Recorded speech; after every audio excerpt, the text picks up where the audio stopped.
Emily Harper, 38, stands in the fluorescent glare of the NYPD's 19th Precinct interrogation room at 3:42 a.m., Midtown still humming through the one-way glass, her charcoal blazer unbuttoned just enough to show the pulse hammering at her throat, and Detective Laura Vega, 45, eyes like cracked asphalt after a long winter, slides a sealed evidence bag across the scarred table.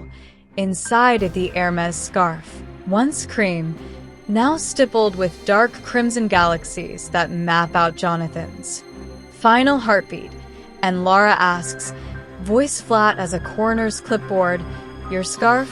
And Emily answers, "Yes." Nothing else, no tears, no alibi, just that single word suspended in the recycled air, while the overhead light stutters like a subway bulb about to blow, and the camera lingers on the embroidered EH now braided with dried blood. And we flash back 48 hours, because that is exactly how long it takes for a Park Avenue marriage to implode into a homicide file, and we see Emily in their Tribeca loft at sunrise, Hudson River light knifing across reclaimed wood floors, and a half-drained bottle of Macallan 25. She's on a secure call, voice Arctic. "Tell Kensington the merger dies tonight if he leaks my client roster. I will eviscerate him in discovery and salt the earth."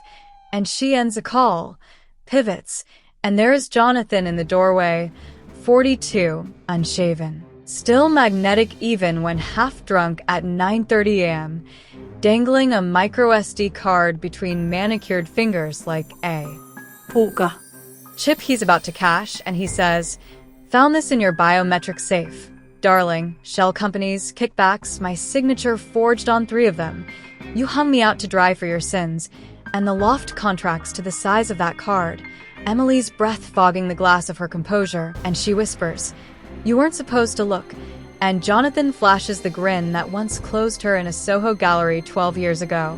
But now it is a guillotine, and he says, "I'm walking, and I'm taking this to the SDNY unless you wire me half the firm, the Hamptons house, the lies."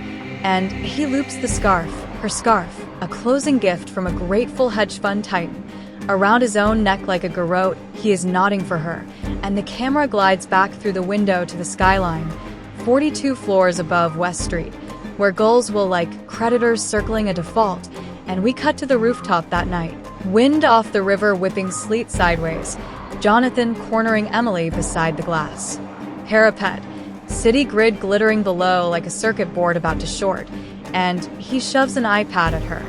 "Sign the transfer, now."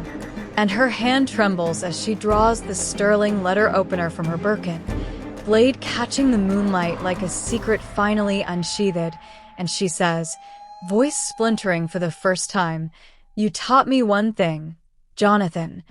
Never negotiate with an extortionist."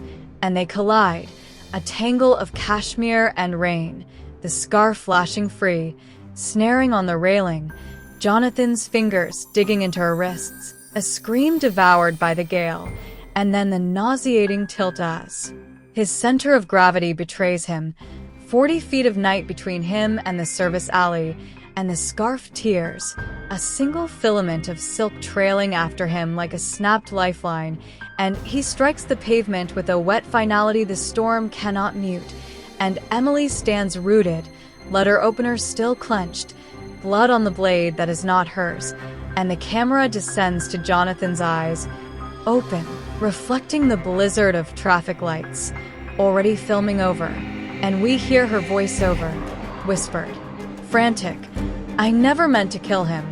I just wanted him to shut up," and cut to the office of the chief medical examiner at dawn, stainless steel and bleach, the pathologist lifting Jonathan's slack hand, defensive lacerations on the knuckles, and then the scarf, bagged, tagged, monogram glaring, and Laura mutters, "Emily Harper, the wife," and the tech nods, DNA match on the blood and epithelia under his nails. And we are back in the interrogation box, Laura sliding crime scene stills across the table. Jonathan's body jackknifed beside a dumpster, the scarf coiled beside his skull as if it tried to throttle him post-mortem. And Laura says, "You shoved him." And Emily's facade fractures for a heartbeat, eyes brimming. And we flash again to the rooftop, slower, frame by frame. Emily's palms on Jonathan's chest, not shoving but hauling, trying to drag him back from the brink, his loafer skidding on sleet-slick composite, the scarf catching, ripping, his grip failing, and he drops anyway, and Emily shrieks, a sound sharp enough to etch glass, and she drops to her knees, sleep melting into tears, and the letter opener skitters away, and she crawls to the edge, peers down, sees the body, sees the scarf fluttering like a white flag of defeat, and she understands the city has already begun erasing him from its ledger. And we return to the present. Emily in the metal chair, voice barely audible. "I tried to pull him back, I swear." And Laura leans in. "Then why wipe the SD card? Why plant the suicide text from his phone?" And Emily's tears arrive now, authentic, because no one would believe me.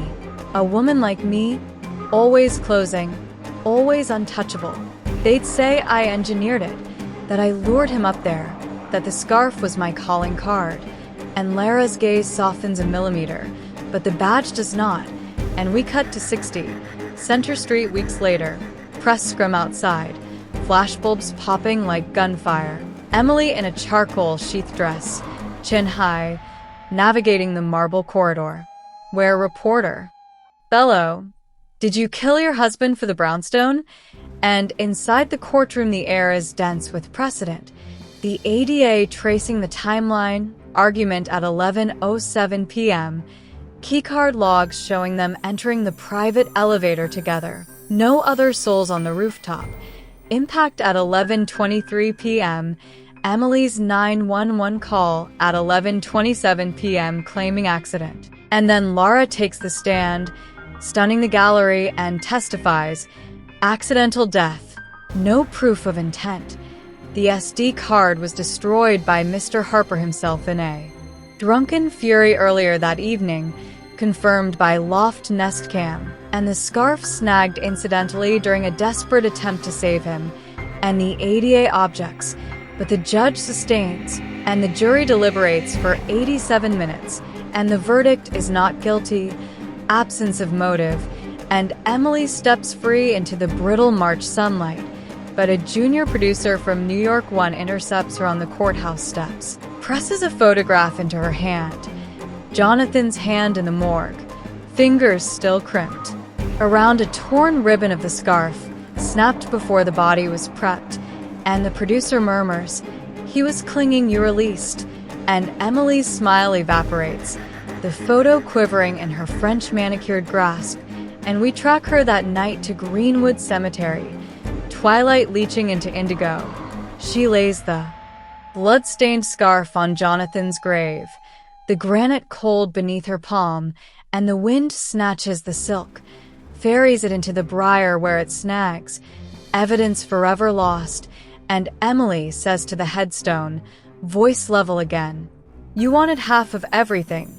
You got silence," and she walks into the mist, Louboutins ticking like a metronome reset, and behind her the scarf flutters once, then stills, a ghost stitched to the thorns, and the camera cranes up over Brooklyn, lights blinking out one by one, until the city itself seems to exhale, and we fade to black on the single word etched beneath Jonathan's name, beloved, the most expensive lie Emily Harper ever built, until the city itself seems to exhale, and we fade to black on the single word etched beneath Jonathan's name, beloved, the most expensive lie Emily Harper ever built.